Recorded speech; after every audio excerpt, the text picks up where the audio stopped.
A concrete box in a field. No customers walking through the door. No product on a shelf. Just servers, humming in the dark, printing money 24 hours a day. That's the pitch. Rent out shelf space for the internet itself. Sounds like the cleanest business ever invented. There's a catch. The machines inside that building depreciate faster than almost any physical asset in modern finance. The chips you install today are functionally obsolete in 3 to 5 years. You're not building a warehouse. You're building a warehouse that eats itself. Vanished. That's what happens to the equipment value on your balance sheet year after year, while the building itself just sits there, quietly aging, quietly demanding more power than the last one. So how does an industry that burns through its own core asset still mint some of the richest fortunes on the planet? Stick around. We're going inside the machine.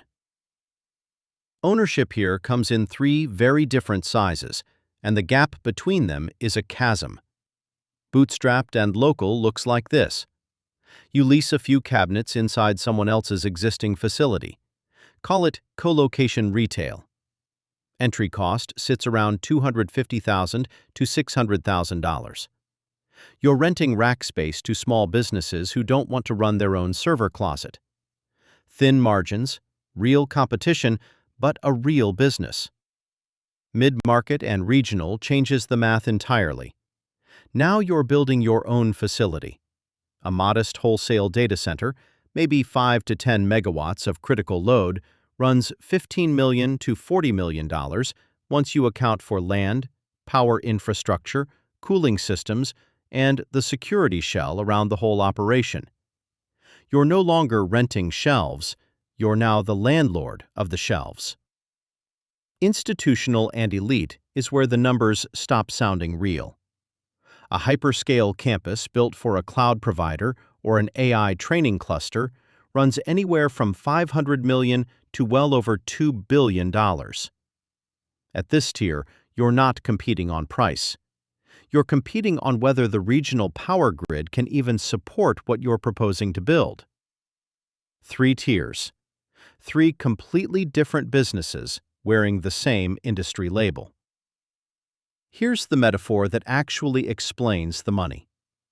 Think of the building as a hotel that never checks anyone out. A tenant moves a server rack in, signs a 5 to 10-year lease, and stays. No turnover, no cleaning crew between guests, no vacancy risk from a bad Tuesday. That single mechanic is why the smart money treats this like real estate with a permanent occupant, not a piece of technology. Insider vocabulary time. The first term you need is PUE, Power Usage Effectiveness. It measures how much electricity your facility burns on cooling and overhead for every unit of power that actually reaches a server.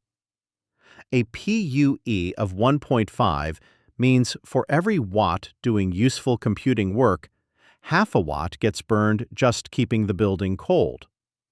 Push that number down, and you print more margin without adding a single customer. The second term is critical load, measured in megawatts. That's the actual capacity you can sell. Everything else, every square foot of hallway and loading dock, is just scaffolding around that number.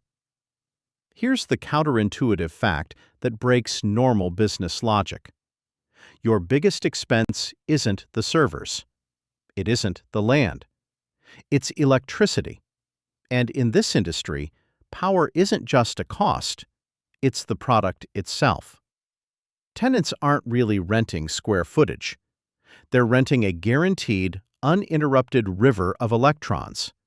And you get paid handsomely for guaranteeing that river never runs dry. Walk the floor of one of these facilities and you'll notice something strange. There are no windows. None. Every surface is calculated. The cooling system isn't there for the humans working inside. There are barely any humans inside. It's there because a server rack running at full tilt generates enough heat to warp its own components within hours if left unchecked.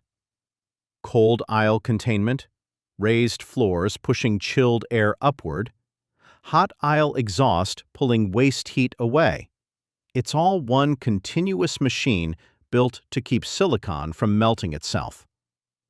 And underneath that cooling system sits the liability nobody puts in the brochure: redundancy. Real facilities are built to Tier 3 or Tier 4 standards, meaning every critical system, power, cooling, network, exists twice, sometimes 3 times over, so a single failure never touches a customer's uptime. That redundancy is invisible until the moment it saves you, and it costs a fortune to maintain every single day, whether it's ever needed or not. The floor plan isn't hiding a psychological trap for shoppers. It's hiding a permanent, standing army of backup generators, diesel fuel contracts, and battery arrays, sitting idle, waiting for a grid failure that might never come. That's the invisible cost baked into every square foot. Now the part the pitch decks leave out. Case 1. Cyxtera Technologies. Formed in 2017 through a leveraged buyout, the company was loaded with debt from the start, layered on top of an asset class that requires constant, expensive reinvestment in cooling and power infrastructure just to stay competitive. When interest rates climbed and refinancing got expensive, the debt service ate the operating margin alive. Cyxtera filed for bankruptcy in 2023. Good buildings, real customers, killed by the capital structure sitting underneath them. Case 2. Compute North. The company built data centers specifically for cryptocurrency mining clients, signing power contracts and facility designs around one narrow use case. When energy prices spiked and crypto mining economics turned upside down in 2022, the tenant base that the entire business model depended on collapsed almost overnight. Compute North filed for bankruptcy the same year. The buildings were fine. The market they were built for wasn't. Two very different failures, one from debt stacked too high, one from betting the whole facility on a single customer type that vanished when its own economics broke. So here's the equation underneath the entire industry. Revenue equals megawatts sold times price per kilowatt minus power cost minus depreciation on equipment that ages out faster than the building around it. Realistic net margins for a well-run, stabilized facility land in the range of 30 to 40%, among the highest of any real estate asset class, assuming you can fill it, power it, and keep the debt manageable. The company that mastered this system at scale is Equinix, built almost entirely around one insight: that owning the physical building was less valuable than owning the connections between everyone renting space inside it. Every cross-connect, every cable linking one tenant's servers to another's became its own recurring revenue stream. They didn't just rent shelves, they rented the handshake between shelves. The system is not designed to reward the operator who builds fast and prays for tenants. It's designed to reward the operator who can finance conservatively, secure power before anyone else in the region, and lock in occupancy before pouring a single slab of concrete. Everyone else is just leasing electricity to a building that's quietly depreciating out from under them.